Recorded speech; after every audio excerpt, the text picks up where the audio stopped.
ഇന്ന് ഞാൻ പറയാൻ പോകുന്ന കഥയുടെ പേര് ഏഴാമത്തെ രാജ്ഞി എന്നാണ്. പണ്ട് ഒരു രാജാവ് ഉണ്ടായിരുന്നു. ഈ രാജാവിന് 7 ഭാര്യമാരുണ്ട്. പക്ഷേ 7 ഭാര്യമാരിലും അദ്ദേഹത്തിന് സന്താനങ്ങളുണ്ടായില്ല. അങ്ങനെ അദ്ദേഹം ഒരുപാട് പ്രാർത്ഥനകളും പൂജകളും ഒക്കെ നടത്തി. അങ്ങനെ ഇരിക്കെ ഇദ്ദേഹം ഒരു വാർത്ത കേട്ടു. അദ്ദേഹത്തിൻ്റെ ഏറ്റവും ഇളയ ഭാര്യ ഗർഭവതിയായിരിക്കുന്നു. ഒരു കുട്ടി ഉണ്ടാകാൻ പോകുന്നു. രാജാവിന് വലിയ സന്തോഷമായി. അപ്പോൾ ബാക്കി രാജ്ഞിമാർക്കൊക്കെ ആകെ ദുഃഖവുമായി. ഈ ഏഴാമത്തെ രാജ്ഞിക്ക് കുട്ടി ഉണ്ടാകുമ്പോൾ രാജാവിന് തങ്ങളോടുള്ള താല്പര്യം കുറയുമോ, അല്ലെങ്കിൽ രാജാവ് തങ്ങളെ കൊട്ടാരത്തിൽ നിന്ന് പുറത്താക്കുമോ എന്നൊക്കെയായി അവരുടെ ചിന്ത. ഈ രാജ്ഞിക്ക് കുട്ടി ഉണ്ടായാൽ എന്തെങ്കിലും കുടിലതന്ത്രങ്ങൾ ചെയ്ത് അതിനെ നശിപ്പിച്ച് കളയണമെന്നൊക്കെയായി ഈ രാജ്ഞിമാരുടെ ചിന്ത. ഇവർ 6 പേരും ഈ ഏഴാമത്തെ രാജ്ഞിക്കെതിരെ ഗൂഢാലോചന തുടങ്ങി. എന്നാൽ ഇതൊന്നും അറിയാത്ത ഈ ഏഴാമത്തെ രാജ്ഞി പ്രസവിച്ചത് 8 കുട്ടികളെയാണ്. 7 ആൺമക്കളെയും ഒരു പെൺകുട്ടിയെയും. വളരെ ബുദ്ധിമുട്ടിയും വേദന സഹിച്ചുമാണ് ഈ 8 മക്കളെ രാജ്ഞി പ്രസവിച്ചത്.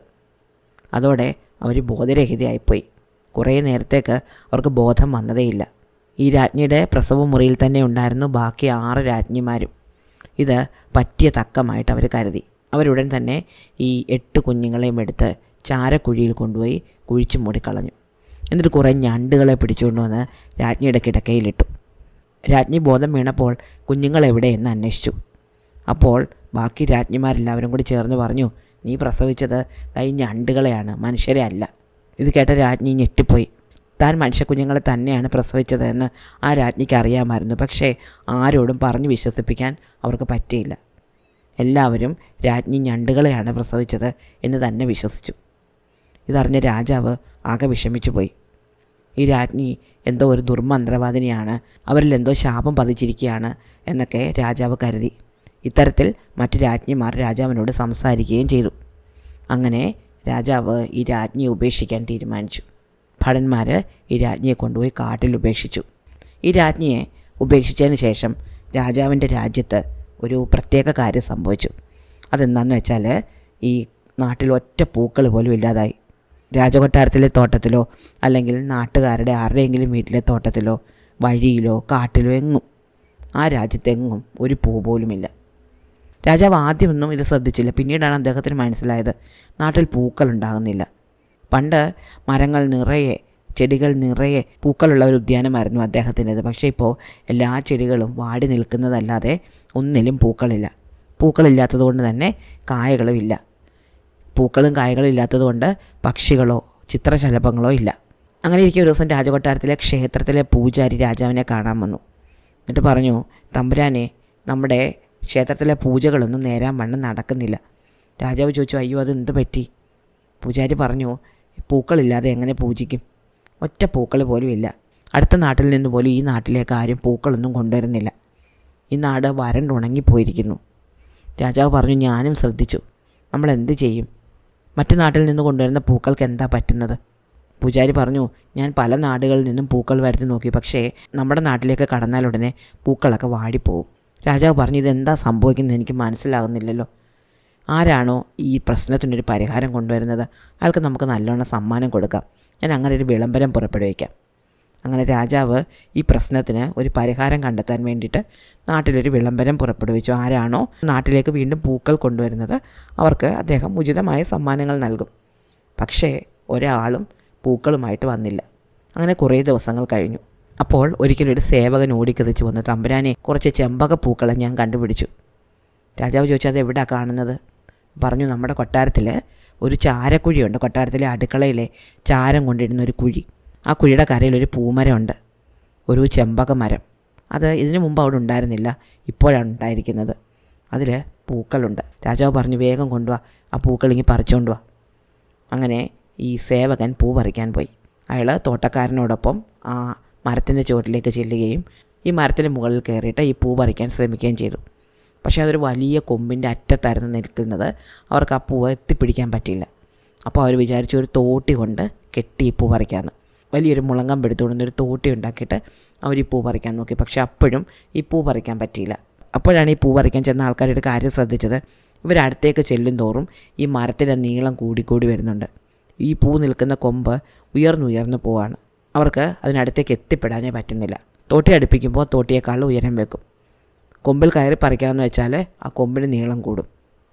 ഇവർ ഓടിച്ചെന്ന് രാജാവിനോട് പറഞ്ഞു, ഇങ്ങനൊരു കുഴപ്പമുണ്ട്. അപ്പോൾ രാജാവും കൂടെ വന്നിട്ട് ഈ ചെടിയുടെ അടുത്ത് നിന്നിട്ട് പൂ പറിക്കാൻ നോക്കി. അപ്പോൾ ആ മരക്കൊമ്പിൽ നിന്ന് ഒരു ശബ്ദം കേട്ടു, ഒന്നാമത്തെ രാജ്ഞിയെ കൊണ്ടുവാ എന്നാണ് ആ മരം പറയുന്നത്. ഉടനെ ഈ സേവകൻ ഓടിച്ചെന്ന് രാജ്ഞിയോട് പറഞ്ഞു, രാജ്ഞി അവിടുന്ന് വന്നാൽ പൂ പറിക്കാൻ പറ്റുമായിരിക്കും. ഈ മരം രാജ്ഞിയെ കൊണ്ടുവാ എന്ന് പറയുന്നു. അപ്പോൾ രാജ്ഞി പറഞ്ഞു, എനിക്കിപ്പോൾ വരാൻ പറ്റില്ല, ഞാൻ വളരെ തിരക്കിലാണ്. എന്നിട്ട് ഈ രാജ്ഞി മറ്റു രാജ്ഞിമാരുടെ അടുത്ത് എന്നിട്ട് പറഞ്ഞു, കണ്ടോ ആ മരം എന്നെ വിളിക്കുന്നു. മരം നിൽക്കുന്നത് ആ ചാരക്കൂമ്പാരത്തിനടുത്താണ്. എനിക്കിത് ഓർത്തിട്ട് ആകെ പേടിയാവുന്നു. നമ്മുടെ കള്ളത്തരം പുറത്താവുമോ? അപ്പോൾ അവർ പറഞ്ഞു, നമുക്ക് തൽക്കാലം പോവണ്ട. പക്ഷെ അപ്പോഴേക്ക് രാജാവ് വീണ്ടും ഒരു സേവകനെ വിട്ടു. മരം പറഞ്ഞുകൊണ്ടേ ഇരിക്കുകയാണ്, ഒന്നാമത്തെ രാജ്ഞിയെ കൊണ്ടുവാന്ന്. അങ്ങനെ രാജാവിൻ്റെ ആജ്ഞ നിരസിക്കാൻ പറ്റാത്ത ഈ രാജ്ഞി വളരെ വിഷമത്തോടെ ഈ ചാരക്കുഴിക്കടുത്തേക്ക് ചെന്നു. എന്നിട്ട് മരത്തിനടുത്തെത്തി. അപ്പോൾ മരത്തിൽ കൊമ്പുകൾ താഴേക്ക് ചാഞ്ഞ് നിൽക്കുമായിരുന്നു. രാജ്ഞി ആ പൂ പറിക്കാൻ വേണ്ടി കൈ നീട്ടിയതും പെട്ടെന്ന് ആ കൊമ്പിന് നീളം വെച്ച് അത് മുകളിലേക്ക് പോയി. രണ്ടാമത്തെ രാജ്ഞിയെ കൊണ്ടുവാ എന്ന് പറയാൻ തുടങ്ങി. അങ്ങനെ രണ്ടാമത്തെ രാജ്ഞിയെ കൊണ്ടുവന്നു. ആ രാജ്ഞി വന്നപ്പോഴും മരക്കൊമ്പിന് നീളം കൂടി, അത് കൂടുതൽ മുകളിലേക്ക് പോയി. പക്ഷേ മൂന്നാമത്തെ രാജ്ഞിയെ കൊണ്ടുവാ എന്ന് പറഞ്ഞു. അങ്ങനെ മൂന്നാമത്തെ രാജ്ഞിയും നാലാമത്തെ രാജ്ഞിയും അഞ്ചാമത്തെ രാജ്ഞിയും വന്നു. അവസാനം ആറാമത്തെ രാജ്ഞി വന്നപ്പോൾ മരം പറഞ്ഞു, രാജാവ് വന്നു. അപ്പോൾ രാജാവ് മരത്തിനടുത്തേക്ക് ചെന്നു. അതുവരെ രാജാവ് കാഴ്ചക്കാരനായിട്ട് മാറി നിൽക്കായിരുന്നു. അപ്പോൾ രാജാവ് അടുത്ത് ചെന്നപ്പോൾ മരം ചാഞ്ഞ് നിൽക്കുമായിരുന്നു. ആരെങ്കിലും അടുത്തേക്ക് ചെല്ലുമ്പോൾ ഈ മരം ഇങ്ങനെ ചാഞ്ഞ് വരും. പെട്ടെന്ന് ഈ മരക്കൊമ്പിൻ്റെ നീളം വെച്ചിട്ട് മരക്കൊമ്പ് മുകളിലേക്ക് ഉയർന്നു പോയി പൂക്കൾ പറിക്കാൻ പറ്റുന്നില്ല. രാജാവ് അപ്പോൾ സേവകരോട് പറഞ്ഞൊരു ഏണി കൊണ്ടുപോകാൻ, ഞാൻ ഏണി വെച്ച് കയറി നോക്കാം. അങ്ങനെ സേവകരെല്ലാം കൂടി വലിയൊരു ഏണി കൊണ്ടുവന്ന് രാജാവ് ഏണി മേലെ കയറി ഈ മരത്തിന് മുകളിലേക്ക് കയറി നോക്കി. പക്ഷേ രാജാവ് മുകളിലേക്ക് എത്തും തോറും മരക്കൊമ്പിൻ്റെ നീളം കൂടി വന്നു. അതിങ്ങനെ ഉയർന്നു പോയി. ഒരു വിധത്തിൽ പൂക്കൾ പറിക്കാൻ പറ്റുന്നില്ല. അപ്പോൾ മരക്കൊമ്പ് പറഞ്ഞു, ഏഴാമത്തെ രാജ്ഞിയെ കൊണ്ടുവാന്ന്. അപ്പോൾ രാജാവ് ആകെ വിഷമിച്ച് പോയി. രാജ്ഞി ഉപേക്ഷിച്ചല്ലോ. അദ്ദേഹം താഴെ ഇറങ്ങി വന്ന് സേവകരെ എല്ലാവരും കൂടെ വിളിച്ചു കൂട്ടിയിട്ട് പറഞ്ഞു, എല്ലാവരും വേഗം പോയി അന്വേഷിക്ക്, എവിടെയാണോ രാജ്ഞിയെ കൊണ്ട് ഉപേക്ഷിച്ചത് അതിനടുത്തുള്ള സ്ഥലത്തൊക്കെ പോയി നോക്ക്, ചിലപ്പോൾ രാജ്ഞിയെ കണ്ടുപിടിക്കാൻ പറ്റും. അപ്പോഴേക്കും ഏകദേശം 1-2 വർഷങ്ങൾ കഴിഞ്ഞു ഈ രാജ്ഞി ഉപേക്ഷിച്ചിട്ട്.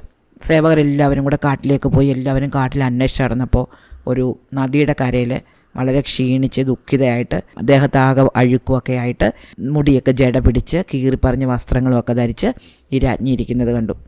അവർ പോയി രാജ്ഞിയുടെ കാൽക്കൽ വീണ് കാര്യങ്ങളൊക്കെ പറഞ്ഞു. അപ്പോൾ രാജ്ഞി പറഞ്ഞു, ഞാൻ കൂടെ വരാം, രാജ്യത്തിലെ നല്ല കാര്യത്തിന് വേണ്ടിയിട്ടല്ലേ. അങ്ങനെ രാജ്ഞി ഈ സേവകരുടെ കൂടെ ഈ മരത്തിനടുത്തേക്ക് വന്നു.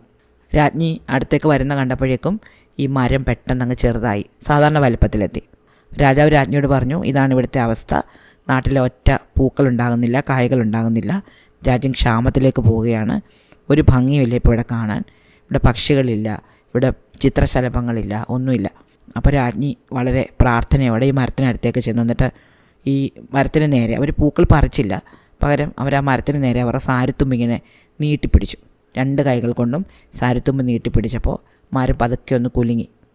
ഒരു ചെറിയ കാറ്റടിച്ചു. മരത്തിൽ നിന്ന് 8 പൂക്കൾ പെട്ടെന്ന് ഉതിർന്ന് ഇവരുടെ സാരിത്തുമ്പിലേക്ക് വീണു. രാജ്ഞി ആ പൂക്കൾ ആ സാരിത്തുമ്പിൽ ഇങ്ങനെ അവരുടെ നെഞ്ചോട് ചേർത്ത് പിടിച്ചു. നല്ല മണം വരുന്നുണ്ടായിരുന്നു, നല്ല ഭംഗിയുള്ള പൂക്കളായിരുന്നു. ഇത് രാജാവിന് കൊടുക്കാൻ വേണ്ടിയിട്ട് ഇവർ രാജാവിൻ്റെ നേരെ ഇങ്ങനെ തിരിഞ്ഞപ്പോഴേക്കും പെട്ടെന്ന് തൻ്റെ കയ്യിലിരിക്കുന്ന ഈ തുണിക്കെട്ടിന് ഭാരം കൂടിയതുപോലെ അവർക്ക് തോന്നി. താഴെ വീഴാൻ പോകുന്നത് പോലെ തോന്നി. അവർ നോക്കുമ്പോൾ ഇപ്പോൾ ആ തുണിക്കെട്ടിൽ പൂക്കളല്ല, അതിൽ 8 കുഞ്ഞുങ്ങളുണ്ട്. 7 ആൺകുട്ടികളും ഒരു പെൺകുട്ടിയും. കുറച്ച് വലിപ്പമുള്ള കുഞ്ഞുങ്ങളായിരുന്നു. ഇത് 8 പേരുടെ ഈ തുണിയിലിരിക്കുമ്പോൾ പെട്ടെന്ന് താഴെ വീഴുമെന്ന് തോന്നി. രാജാവ് പെട്ടെന്ന് ചെന്ന് ഈ കുഞ്ഞുങ്ങളെ താങ്ങിപ്പിടിച്ചു. അങ്ങനെ രാജാവും രാജ്ഞിയും കൂടെ അതുങ്ങളെ താഴെ നിർത്തി. ഇത് കണ്ടുകൊണ്ട് ബാക്കി ഈ 6 രാജ്ഞിമാർക്കും ഭയങ്കര പേടിയായി. അവർക്ക് മനസ്സിലായി രാജാവിന് ഇപ്പോൾ കാര്യങ്ങളൊക്കെ മനസ്സിലാവും. ഇവർ പെട്ടെന്ന് അവിടെ നിന്ന് ഓടിപ്പോകാൻ തുടങ്ങി. ഇവർ ഓടിപ്പോകുന്നത് രാജാവ് കണ്ടു. രാജാവ് പറഞ്ഞു, അവിടെ നിൽക്ക്, നിങ്ങളെന്തോ കള്ളത്തരം ചെയ്തിട്ടുണ്ടെന്ന് എനിക്ക് മനസ്സിലായി, അവിടെ നിൽക്കുക, എന്താ കാര്യങ്ങളെന്ന് പറ. പക്ഷെ അവരൊന്നും മിണ്ടുന്നില്ല, അവരൊന്നും വിറയ്ക്കുക. പെട്ടെന്ന് ഈ മരം സംസാരിക്കാൻ തുടങ്ങി. മരം പറഞ്ഞു, ഈ രാജ്ഞിമാർ ചേർന്ന് രാജാവിൻ്റെ 8 മക്കളെ ഞാൻ നിൽക്കുന്നതിന് താഴെയുള്ള ചാരക്കുഴിയിലാണ് കുഴിച്ചിട്ടത്. ആ കുഞ്ഞുങ്ങളാണ് പൂക്കളായിട്ട് എൻ്റെ കൊമ്പുകളിൽ വന്ന് ജനിച്ചത്. രാജാവ് ഇതൊരിക്കലും പ്രതീക്ഷിച്ചിരുന്നില്ല. അദ്ദേഹം ദേഷ്യപ്പെട്ട് രാജ്ഞിമാരോട് പറഞ്ഞു, ഞാൻ നിങ്ങൾ എത്രമാത്രം വിശ്വസിച്ചു, നിങ്ങളെന്നിട്ട് ഇത് ചെയ്തല്ലോ, ഞാൻ നിങ്ങൾക്കിപ്പോൾ തക്കതായ ശിക്ഷ തരുന്നുണ്ട്. അപ്പോൾ ഇത് കേട്ടുകൊണ്ട് ഈ 7ാമത്തെ രാജ്ഞി പറഞ്ഞു, അങ്ങയ്ക്ക് എന്താണ് അതിന് അവകാശം? അങ്ങയ്ക്ക് ഇതൊരിക്കലും പറയാൻ അവകാശമില്ല. ഞാൻ പ്രസവിച്ചത് ഞണ്ടുകളെയാണ് എന്ന് കേട്ടപ്പോൾ അങ്ങ് വിശ്വസിച്ചല്ലോ. എങ്ങനെയാണ് ഒരു മനുഷ്യ സ്ത്രീക്ക് ഞണ്ടുകളെ പ്രസവിക്കാൻ പറ്റുക എന്നങ്ങ് ചിന്തിച്ചില്ലല്ലോ. അത് കേട്ട ഉടനെ അങ്ങനെ ഉപേക്ഷിച്ചില്ലേ? ഒരന്വേഷണവും നടത്തിയില്ലല്ലോ. അപ്പോൾ അങ്ങും തെറ്റുകാരനാണ്. ഈ രാജ്ഞിമാരെ എനിക്കൊരു കുട്ടി ഉണ്ടാകാൻ പോകുന്നു, അവരുടെ സ്ഥാനം നഷ്ടപ്പെടും എന്നൊക്കെയുള്ള പേടി കൊണ്ടായിരിക്കണം അങ്ങനെ ചെയ്തത്. പക്ഷേ ആ പേടി അവർക്ക് ഇല്ലാതാക്കി കൊടുക്കേണ്ട കടമ അങ്ങേക്കുണ്ടായിരുന്നല്ലോ. അങ്ങേക്ക് അവരോട് പറയാമായിരുന്നല്ലോ, എനിക്ക് കുഞ്ഞുങ്ങളുണ്ടായാലും അവരുടെ സ്ഥാനം പോവുകയില്ല എന്ന്. അങ്ങ് ഒരിക്കലും അവരെ ശ്രദ്ധിച്ചത് പോലും ഇല്ലല്ലോ. അതുകൊണ്ട് അങ്ങും അവർ ഒരേപോലെ തെറ്റുകാരാണ്. രാജാവിന് തൻ്റെ തെറ്റ് മനസ്സിലായി. രാജാവ് മറ്റ് രാജ്ഞിമാരോട് ക്ഷമിക്കുകയും ഈ 8 മക്കളെ അവരെല്ലാവരും കൂടി ഒരുമിച്ച് വളർത്തണം എന്ന് അവരോട് ആവശ്യപ്പെടുകയും ചെയ്തു. ഈ രാജ്ഞിമാർക്കാണെങ്കിൽ 7ാമത്തെ രാജ്ഞിയുടെ വാക്കുകൾ കേട്ടതോടെ വളരെയധികം പശ്ചാത്താപം തോന്നുകയും അവർ ഈ രാജ്ഞിയോട് മാപ്പ് പറയുകയും ചെയ്തു. അവരെല്ലാവരും പിന്നീട് വളരെ സന്തോഷത്തോടെ ആ രാജ്യത്ത് താമസിച്ചു. ഇഷ്ടമായോ കഥ? അടുത്ത കഥ അടുത്ത ദിവസം.